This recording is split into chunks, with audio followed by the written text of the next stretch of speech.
Hello everyone, welcome to FosterJEE. So today I'm going to start our first lecture of organic chemistry, that is basic concepts of organic chemistry. In this particular video, we are going to talk about the organic chemistry, bonding in organic compounds, hybridization, dipole moment, resonance, and along with this, we will solve some problems based upon these topics. So, let's start with organic chemistry.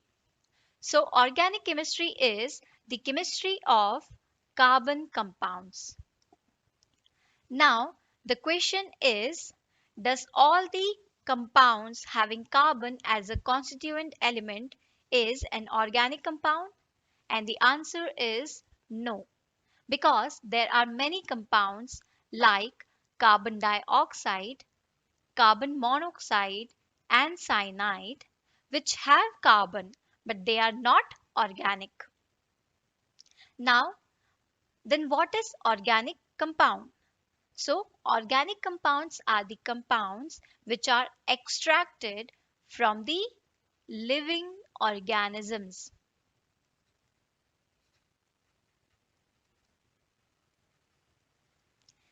And they are either a long chain of identical atom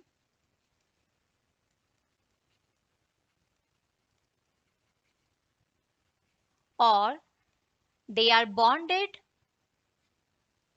with hydrogen.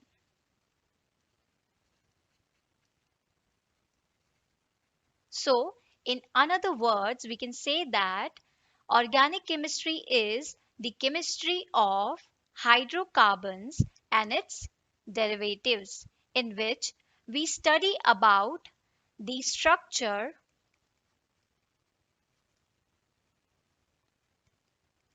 properties, and chemical reactions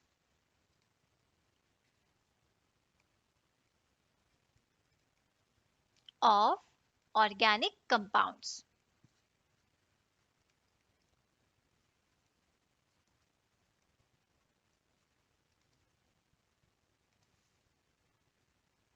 We know that there are many elements in the carbon family.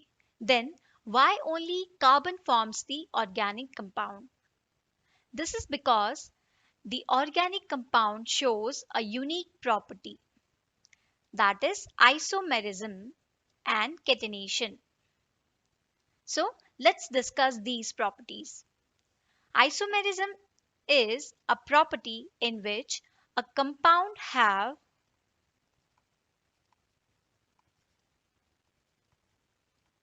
same molecular formula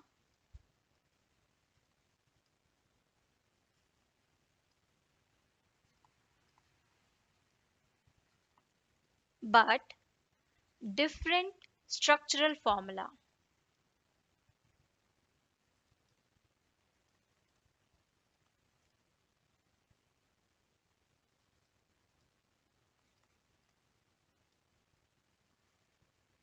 This property is shown by carbon compounds. Now, catenation is the property of forming long chain of identical atoms.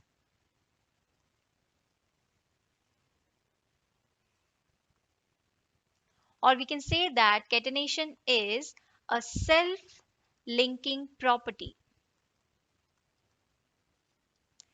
This property is also shown by carbon because here we can see that the bond energy between carbon-carbon bond is around 83 kilocalorie per mole, and the bond energy between silicon-silicon bond is 54 kilocalorie per mole. So here in this case we can see that the bond energy of carbon-carbon bond is maximum. So it will form the strongest bond and shows the property of catenation. That is why only carbon forms the organic compounds. Now let's move to our next topic, that is bonding in organic compounds. So organic compounds are essentially covalent in nature.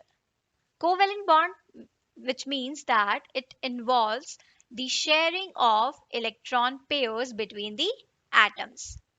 Now we know that carbon is a tetravalent atom. That means the valency of carbon is 4 and hydrogen is a monovalent atom. So its valency is 1. So here one atom of carbon having 4 as a valency bonded with 4 atoms of hydrogen, which is monovalent, to form a covalent compound CH4, in which carbon shares its 4 electrons with 4 atoms of hydrogen. This compound can be represented like this, which is methane compound.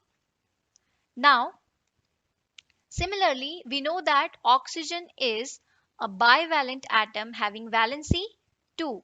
So, when carbon is bonded with 2 atoms of oxygen, it forms a covalent compound between oxygen and carbon.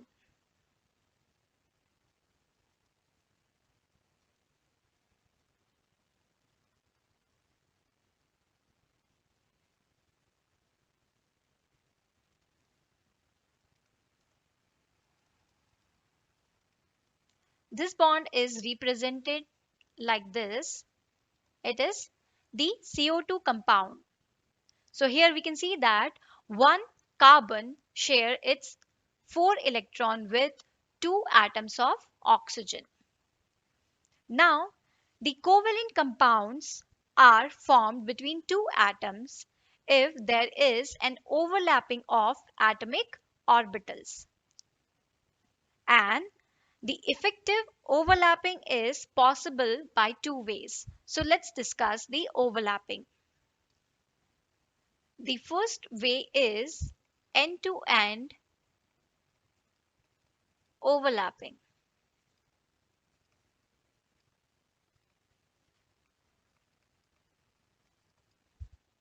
It is possible between SS atomic orbital, sp atomic orbital, and pp atomic orbital.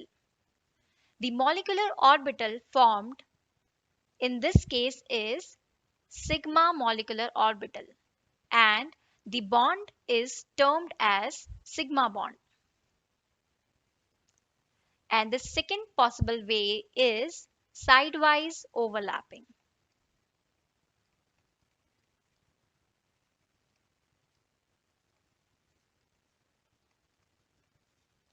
This is possible between pp atomic orbital, and the molecular bond formed in this case is pi bond. So here we can see that if a bond is a single bond, it have one sigma bond, and if the bond is double bond,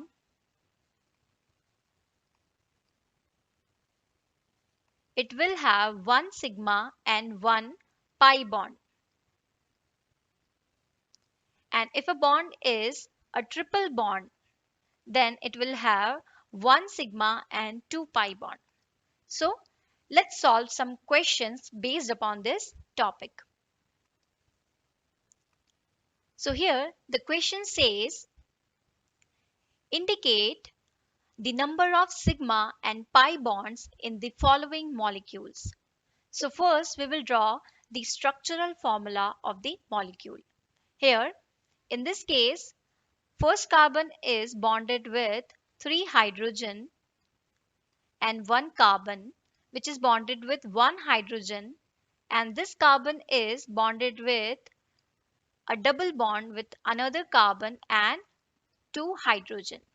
So here first we will count these single bonds. So here we can see that the single bonds are 1, 2, 3, 4, 5, 6, 7 single bonds and 1 double bond. So we know that 1 double bond have 1 sigma and 1 pi bond. So there are total 8 sigma and 1 pi bonds. Now moving to the next molecule. So here first we will draw the structural formula of the molecule. There are 4 carbons which are attached with a single bond to hydrogen. In this molecule, no double bond is present. So there will be 0 pi bonds. And there are 1, 2, 3, 4, 5, 6, 7, 8, 9, 10, 11, 12, 13 single bond. So there are total of 13 sigma bonds. Now moving to the third molecule. So here there are 4 carbon atoms. They are attached with hydrogen. So first we will count the single bonds. So there are 1, 2, 3, 4, 5, 6, 7, 8 single bond plus 1 triple bond. So there are total of 9 sigma bonds and 2 pi bonds, because we know that a triple bond contains 2 pi bonds. Now the fourth option, which is a benzene ring. So here we can see that in this benzene ring, each carbon is bonded with 2 hydrogens.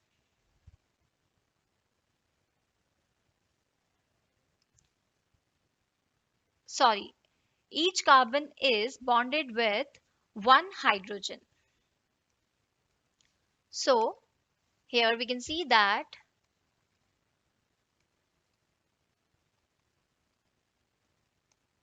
there are 1, 2, 3, 4, 5, 6, 7, 8, 9, 10, 11 single bonds plus 3 pi bonds.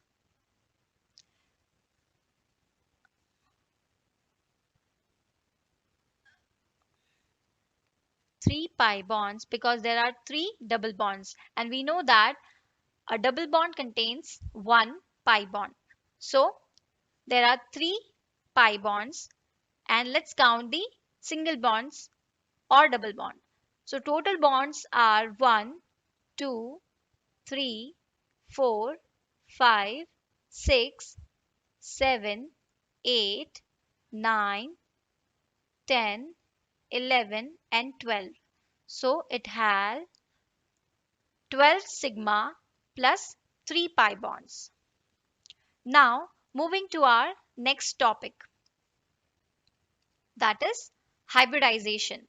So hybridization is the process of mixing of atomic orbital to form a set of new equivalent atomic orbital. Then now we have a question, then, that is, why do we need hybridization? We know that in CH4 compounds, all the CH bonds are identical, but they are not present in the same plane. So, to explain the characteristic geometrical shape of the polyatomic molecule, we are discussing hybridization. So, here we know that the ground state electronic configuration of carbon is 2s2, 2px1, 2py1 and 2pz0. So the excited state electronic configuration of carbon will be 2s1, 2px1, 2py1 and 2pz1. Now here we can see that the energy of 2s orbital and 2p orbital are different, but we need same energy for the bonding. That is why we mix these atomic orbital to make a new set of equivalent orbital, which is known as the hybrid orbital. And this process of mixing of atomic orbital to form a set of new equivalent orbital is known as hybridization. So the first hybridization is Sp3 hybridization.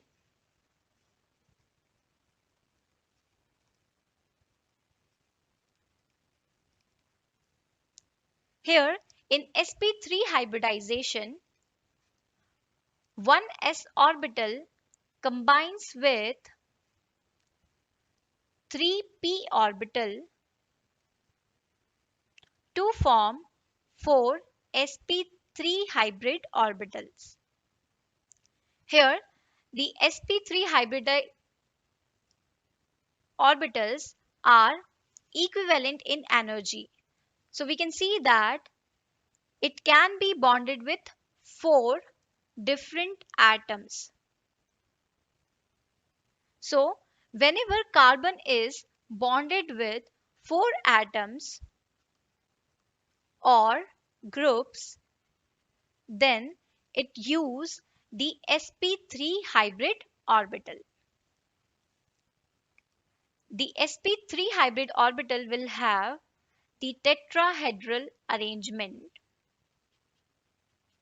having angle 109.5 degree.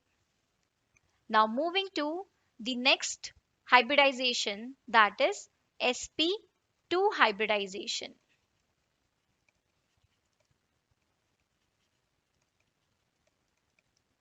Here in this case, one s orbital mix with 2 p orbitals to form 3 sp2 hybridized orbital and the 2pz orbital left unhybridized. So here we can see that it can be bonded with 3 atoms. So whenever carbon is bonded with 3 atoms or groups, it uses sp2 hybrid orbitals. And here the sp2 hybrid orbital will show trigonal planar arrangement having angle 120 degree. Now the third hybridization is sp hybridization.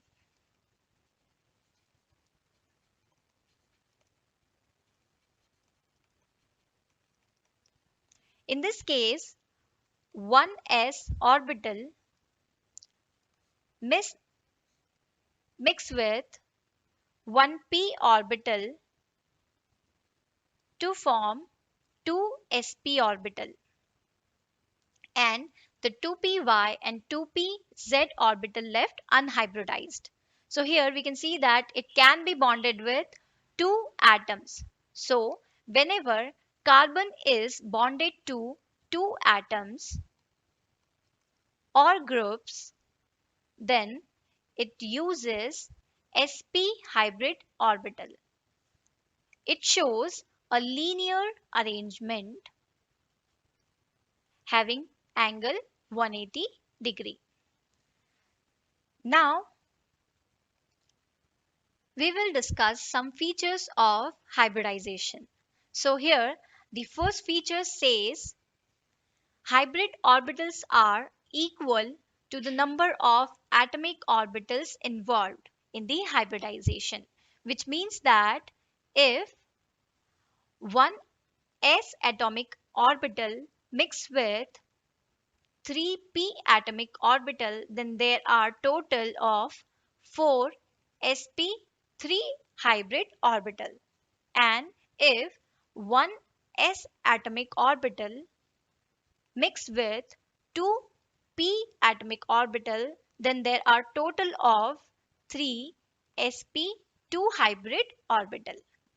Now, the second feature says hybrid orbital have equivalent energy and shape.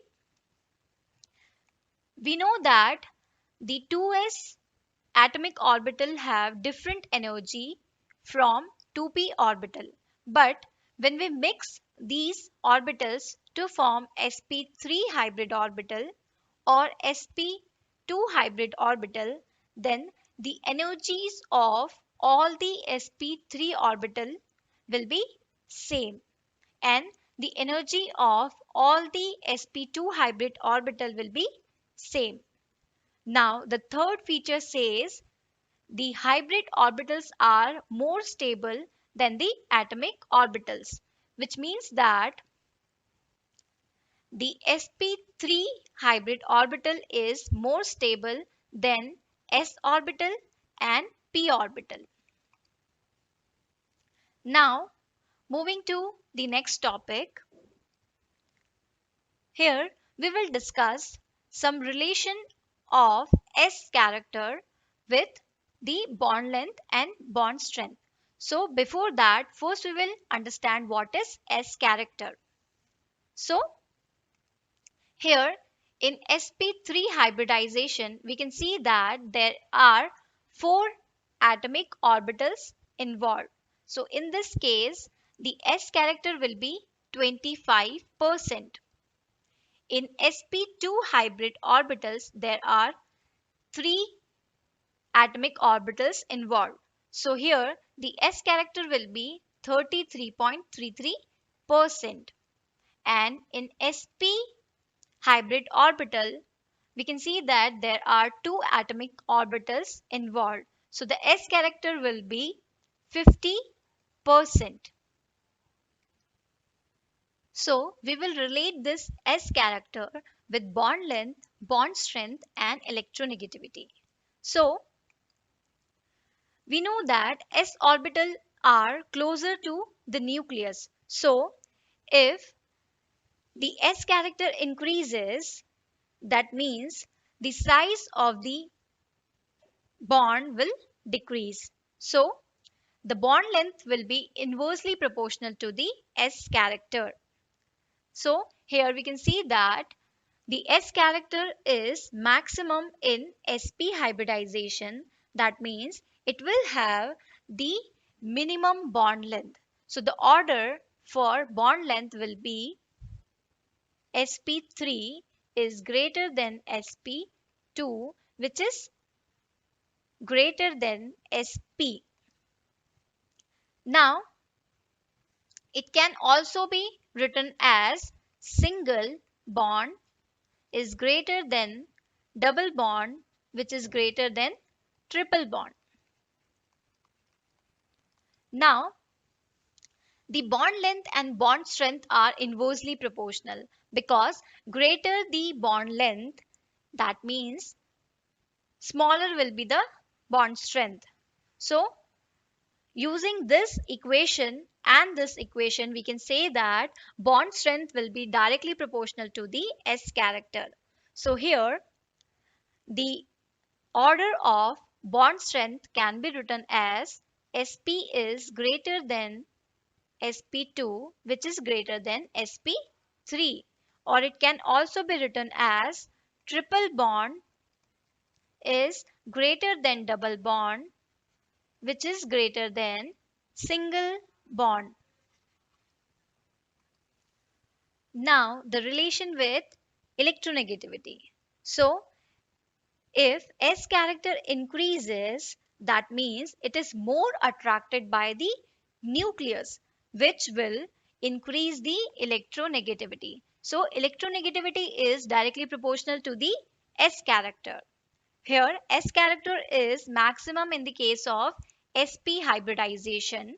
So the order of electronegativity will be sp is greater than sp2, which is greater than sp3. Now we will solve some questions based upon this topic. So here the question says the correct order regarding the electronegativity of hybrid orbitals of carbon is. Now we have seen that electronegativity is directly proportional to the S character, and S character is maximum in the case of sp hybridization and minimum in the case of sp2 hybridization. So the order of electronegativity will be sp is greater than sp2, which is greater than sp3. So the correct answer will be fourth one. Now the next question says indicate the type of hybridization of each carbon atom in the following molecules. So here first we will draw the structural formula for the given compounds.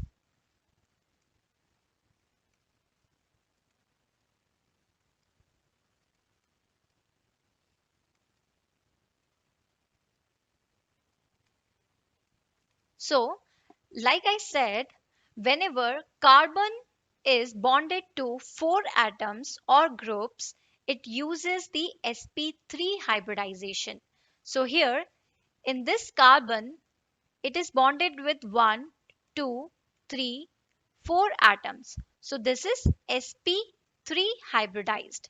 Here this carbon is bonded to 1, 2 and 3 atoms. So it is sp2 hybridized.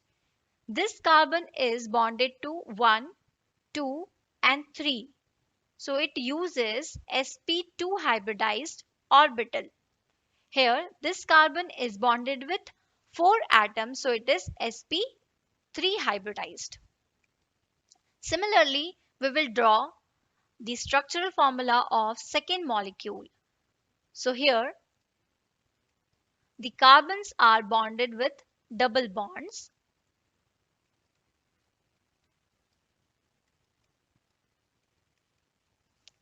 In this case, we can see that this carbon is bonded with 1, 2, 3 atoms. So whenever carbon is bonded with 3 atoms or groups, it uses sp2 hybrid orbital. Here, this carbon is bonded with 1, 2 atoms and groups, so it uses sp hybrid orbital. And this carbon uses sp2 hybrid orbital.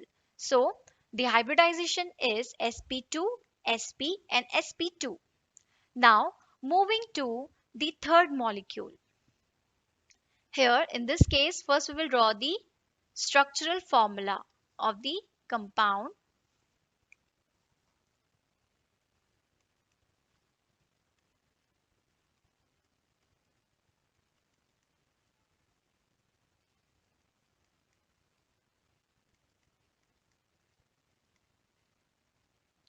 So we know that when carbon is bonded with 4 atoms or group, it uses sp3 hybrid orbital.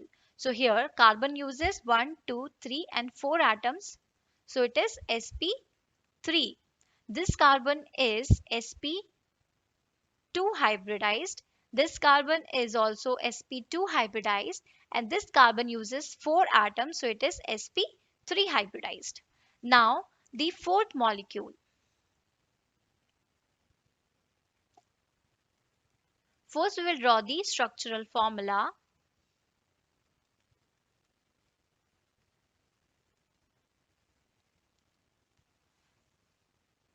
Here all atoms are singly bonded. So there is a trick.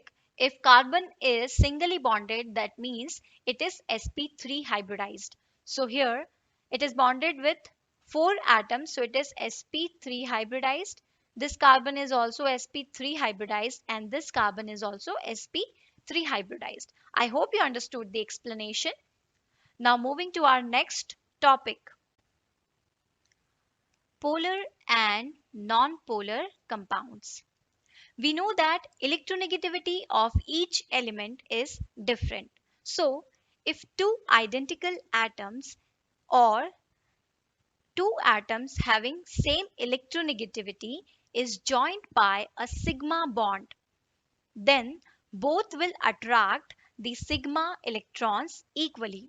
So, there is no development of charge on any atom, and that type of bond is known as nonpolar bonds. So, here in this case, we can see that carbon is bonded with another carbon through a sigma bond. So, they will attract the sigma electrons equally. So, there is no development of charge in this case, and they will form a nonpolar bond. But if two atoms with different electronegativity are bonded with a sigma bond, then they will not share the sigma electrons equally. In this case, the more electronegative atom will attract the less electronegative atom closely, and that type of bond is known as polar bond. So here we can see that in the sigma bond between carbon and chlorine, chlorine is more electronegative atom. So it will attract the less electronegative carbon atom closely, and there is development of charge. That is why they will form a polar bond. Now, there is very important point to remember that the symmetrical molecule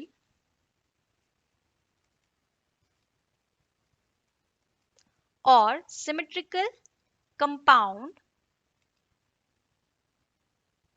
are always nonpolar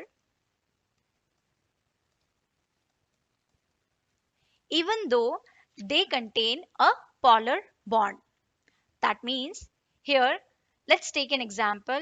We can see that H2O is a polar bond because the electronegativity of oxygen is greater than the electronegativity of hydrogen. So they will form a polar bond.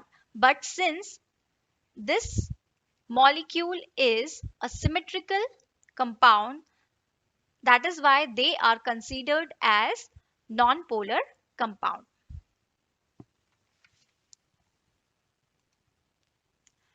Now, the polar molecules behaves as small dipoles, and they will possess a dipole moment which is equal to the product of magnitude of charges and the distance between the charges. Here the dipole moment is denoted by mu. E is the magnitude of charge and d is the distance between the charges. The unit of dipole moment is dBi. Now, there are some points to remember about dipole moment. So, the first point is dipole moment of symmetrical compound is always 0 because the symmetrical molecules are always non-polar. For example, H2O, N2, Cl2. The second point says the dipole moment of unsymmetrical compound is always greater than 0. For example, HCl, CH3Cl and CHCl3, because in this case the more electronegative atom will attract the less electronegative atom closely, and there is development of charge. Now, the dipole moment increases with increase in electronegativity. That means with increase in electronegativity, dipole moment increases. Let's take an example. Here we can see that the electronegativity of fluorine is greater than the electronegativity of chlorine. That is why the dipole moment between HF is greater than HCl. Similarly, HBr and HI. So we can say that the dipole moment increases with increase in electronegativity.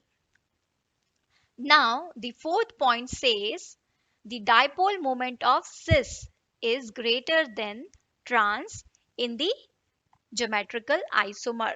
So, let's understand this by taking an example. So, in compound C2H2Cl2, first we will draw the cis and trans isomer.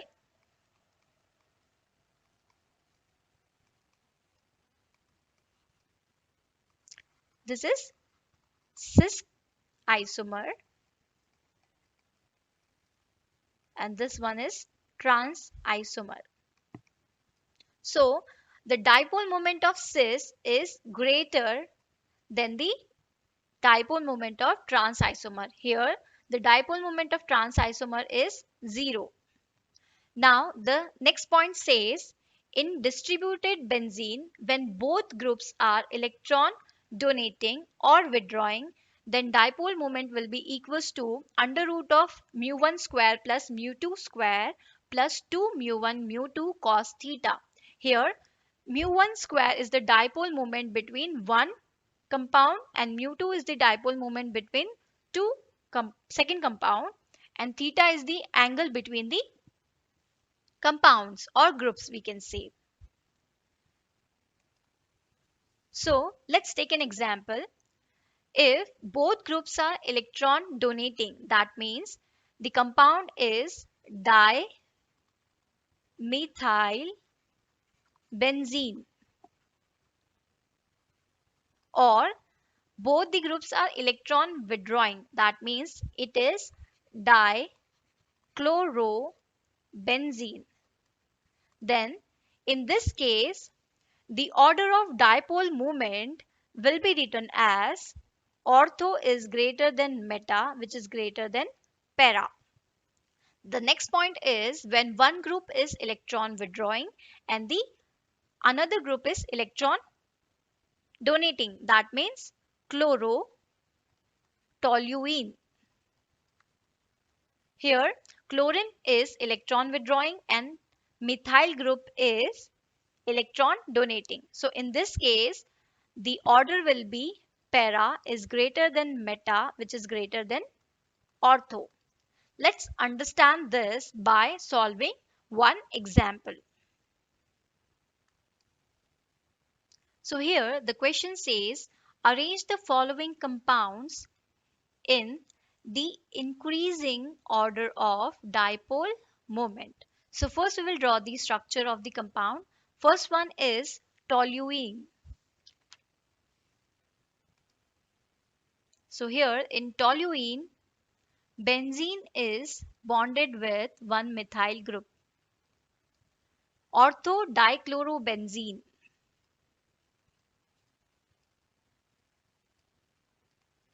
Third one is para dichlorobenzene. And the fourth molecule is meta dichlorobenzene. Now here we can see that para dichlorobenzene is a symmetrical molecule. So here the dipole moment is 0 because we have discussed it that the dipole moment of symmetrical compound is always 0. So here it will be 0. Now the dipole moment is due to the difference in electronegativity. Here we can see that CH, that is methyl group, is electron donating and it is less electronegative than chlorine. So it will have less dipole moment. So we can say that the para dichlorobenzene will have the minimum dipole moment, which is 0, and then toluene. Now we can arrange it like this. Para dichloro is less than toluene. Now we have ortho dichlorobenzene and meta dichlorobenzene. Here we can see that the both groups are electron withdrawing groups. And we have seen that if the distributed benzene, when both groups are electron donating or withdrawing, then the order of dipole moment is ortho is greater than meta. So here the ortho will have higher dipole moment than the meta. So it can be arranged as metadichlorobenzene is less than orthodichlorobenzene. I hope you understood this compound. Sorry, question. Now moving to the next question, that is which bond is non-polar? So here we can see that the first is OF, second one is CCl, third one is CF, and the fourth one is CN. We can see that the electronegativity difference between CCl is very high, CF is very high, and the electronegativity difference between CN is very high. But the electronegativity of oxygen and fluorine elements is very less. They are similar. So it is considered as a non-polar bond. So the answer will be OF. Now let's move to our next topic, that is resonance. So if a molecule or an ion is shown by two or more structure which differs only in the distribution of electrons,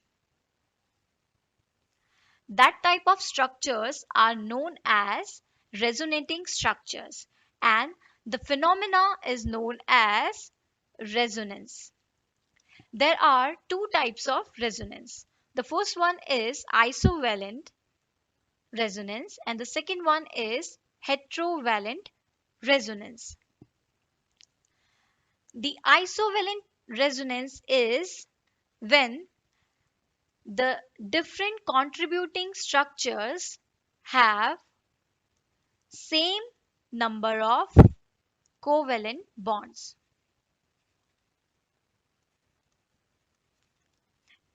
For example, benzene have the isovalent resonating structure, and heterovalent resonating structures means different contributing structures have different number of bonds. For example, buta 1,3-diene. Let's understand this. Here, this is buta 1,3-diene.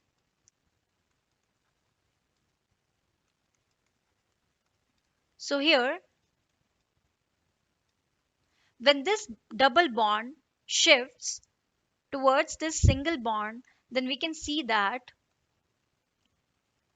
positive charge develop on the first carbon and negative charge develops on the fourth carbon. Similarly, in the next structure, it can be represented as H2C because this double bond shifts towards this single bond. So it can be presented as minus CH2, C double bond C, CH2 which carries a positive charge. So here we can see that this structure have 11 bonds and these two structures have 10 bonds. So they are heterovalent in nature. Now, let's discuss some question based on this. The question says, draw the resonating structures of the following species. So here, the first species is CH2CCN. So in this case, this lone pair will shift towards this single bond,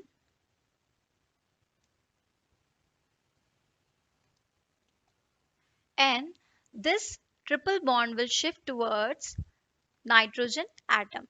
So it can be represented as CH2. Here there is formation of one double bond. C, this triple bond will convert it to double bond, and there will be formation of one lone pair in nitrogen. Now this is the resonating structure of the given species. Now the second molecule. Here we can see that this double bond will shift towards the single bond. So it can be represented as CH3 CH CH double bond CH CH3. So this is the resonating structure of the given species. I hope you understood the explanation. So that's all for today's lecture. I hope you understood the chapter clearly. If you have any doubts, please mention them in the comment box. I will cover them in the doubt session. In the next lecture, we will be discussing the classification and nomenclature of organic compound. Hope to see you in the next lecture as well. Thank you.